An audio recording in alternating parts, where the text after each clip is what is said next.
Okay, so this is what I think about. I get a new lead that comes in. This one happens to be Gig Masters. This could also be an email, whatever. I'm going to look at obviously the date. It's for a Magician Puppet Show. So Michael, the owner, that's me. You want to see if I'm available, you'll check the Google Calendar. I don't know off the top of my head. We'll just say I'm open for this day. Okay, so you looked at Google Calendar. Now, Puppet Show, there are some magicians that do puppets in their show. Top of my head, I can think we have Eric A. Eric does some puppets, but he's located in Toms River, New Jersey. I don't know how close that is to Beechwood, New Jersey, so I might check that out. I don't really do puppet shows, but I do magic. So let me see, Beechwood, New Jersey. And I figured out to Toms River. This actually, it's really close to Toms River, actually. That'd be fantastic. Let's go back. So it's really close to Toms River. So that is awesome because I know Eric A, he happens to do, and I make like a little note to myself because he does some puppets in his show and he is in Toms River, which is right near this location. That's going to be really critical. I always think try to find the person that's the most local to an event location that does something obviously that matches up with the services needed. Because that is like the sweet spot. That's the golden thing, we get a chance to book is when it's close by, the person's willing to work for a little bit less sometimes. And that is good. And I'm looking over here. So over here, they just said small animal theme, 1-year-old baby boy birthday. Small animal theme. So Magician Puppet Show, small animal theme. That also makes me think magicians do balloon animals. Like I do some basic balloon animals like dog, giraffe, elephant, sword, flower. So it ties in with the animal theme. Can mention that. That'd be a great combination. And if it's a small group of kids, it says fewer than 25 kids. And then I put together a quote. So then you can just go into the document where the quotes live, which is the bio for entertainers. Entertainers. Hadoop. You can actually search in a specific folder inside of the drive. If you click on it, you'll see the option. It will say search, search, search. Search within Bio for Entertainers. So now when this comes up like this, it means we're searching only in the Bio for Entertainers. So we had Eric, and I'm not even sure if we have something for him. We do. Eric, birthday party. No, we don't. Okay. So we don't have one for Eric yet. That's when you'd contact me and say, hey, Michael, this Eric guy, he's awesome. We should have him for this. So you look up Michael, myself, and just see what we have. Make sure it's relevant to the event, because we save general quotes, but it's not necessarily a perfect fit with what the client wants. For example, this general quote just talks about my magic show. It doesn't say anything about animal themed birthday party. This is for like a 1-year-old first birthday. It doesn't say anything about that either. And also, what this clues me into, when I see first-year-old, like a one-year-old birthday party, I know when I do 1-year-old birthday parties, it's usually a multi-generational event, which means you're going to have the little kids, the teenagers, the grandmas and grandpas. You want something that will appeal to a wide age range. So, for example, we could on the low end, talk about Magician Puppet Show. We have like Joey the clown. He does magic and juggling. If they want to just entertain the small kids, we can give that as option number 1. I always want to try and give a couple different options. I think giving at least 2 options is good to the client. No more than 3, otherwise you overwhelm people. So option 1, we could say we got maybe Joey. I'll see if he's available. And right at this point, I would be texting Joey.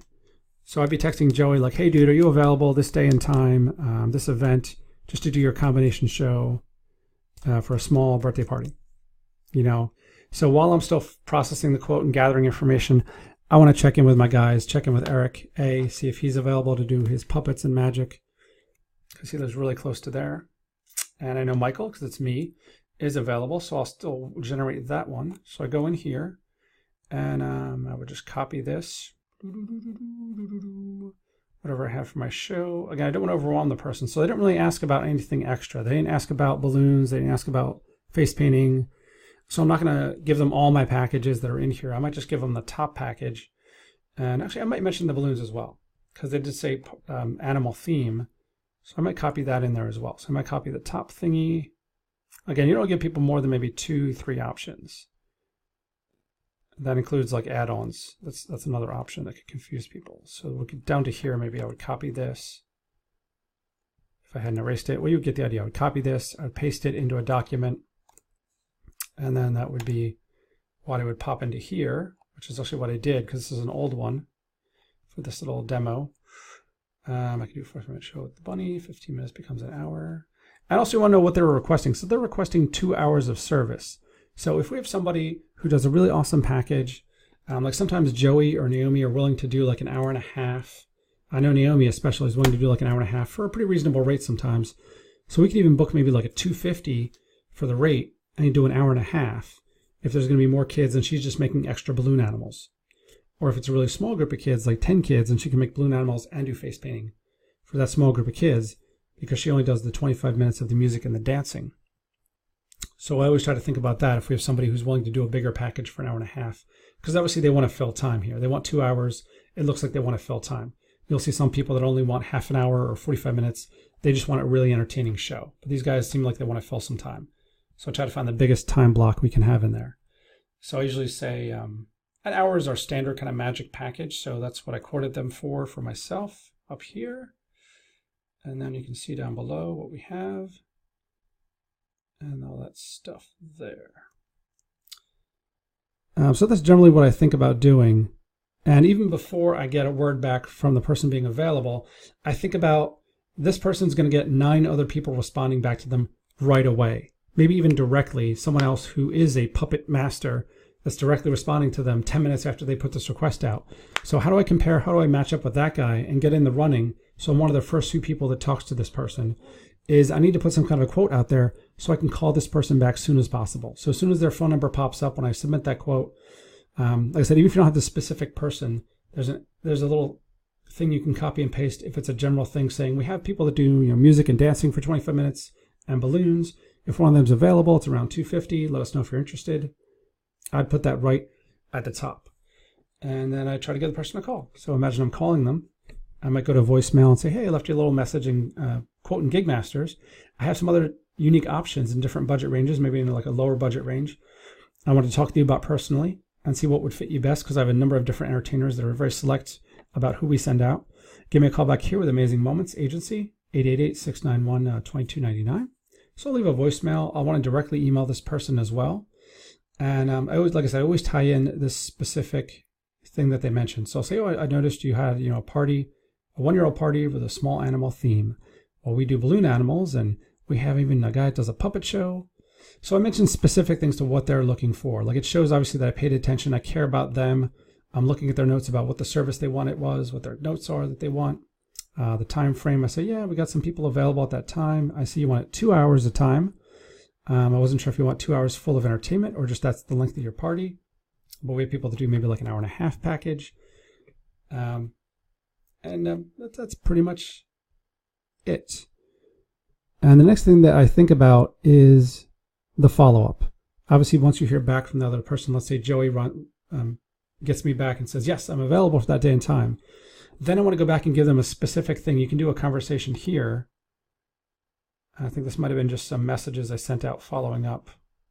Yeah, these are just like messages that were automatically added in there by my assistant.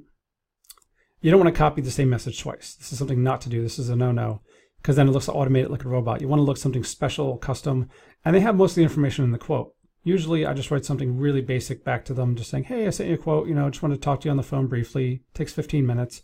I want to let somebody know when they talk to me on the phone or they're calling me back from a voicemail, it's not going to be forever. You're not going to be on the phone with me for half an hour. I'm not here to waste your time. I have other things to do as well. I just want to talk to you briefly. I say usually 10 or 15 minutes. I can kind of get more specifics about what you want, what'll fit you best, your budget, your entertainment. And I'll look forward to talking with you then. Same thing I'd write in the email here, the message and this conversation here. So that's under conversation. Same thing, Gig Salad has a little box for that. But yeah, once you know a specific person is available for that other option, you do want to reach out to the client again to quote them because now you have a reason. You have new information. Hey, by the way, I mentioned we might have somebody. We do have someone. And you want to send the link, the web page link to their specific page. So for example, I know if we go to the website here, and this is all under the bio for entertainers. It has all the information you would send off to the client. So you don't have to go to the website. You go right here. I would go look for Joey. Joey.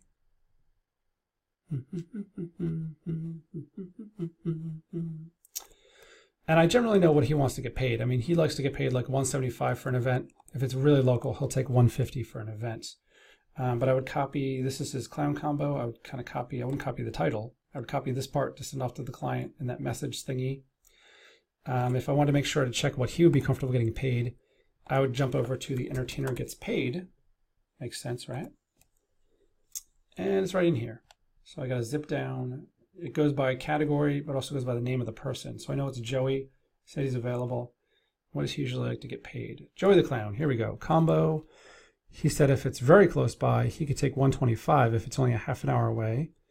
But if it's like an hour, he wants $25 more. So that's $150.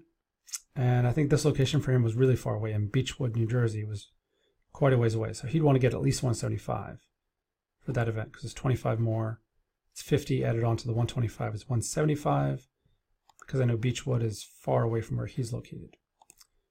He's right near where Michael or myself is located. So if you look up my location for Michael, Joey is close by there. So now I know he wants to get $175. So then I would actually even text Joey back, say, hey man, if this books, it would pay $175. And especially with Joey, it's sometimes good to let them know, the entertainer know up front what they might get paid. If you know it's a little bit of a distance, they're afraid they don't want to take it because they think they're going to make their minimum rate. And they go, it's not worth it to make, $125. So you might want to let them know if there's distance involved. I'll just let them know, hey dude, I know it's a bit of travel for you. If this books, it would pay $175. We're going to take care of you. Good to let them know that up front. And then, I send the information about Joey off to the client. I try to call them again, say, hey, Joey's available. That's why I'm contacting you again. I would email them directly, hey, Joey's available. And that's it. Then you just follow up the next day and follow up the next day. I don't do more than like a couple follow-ups. If we don't hear back from the person some way or another, we just let it go. We close it as somebody that obviously didn't book. That's about it. And just a general note here too about the rates. Whenever you look in the entertainer gets paid for the rates, with our agency, we need to make about $75 for the first hour. So if it's a birthday party package, usually we just make $75 for that 1 hour.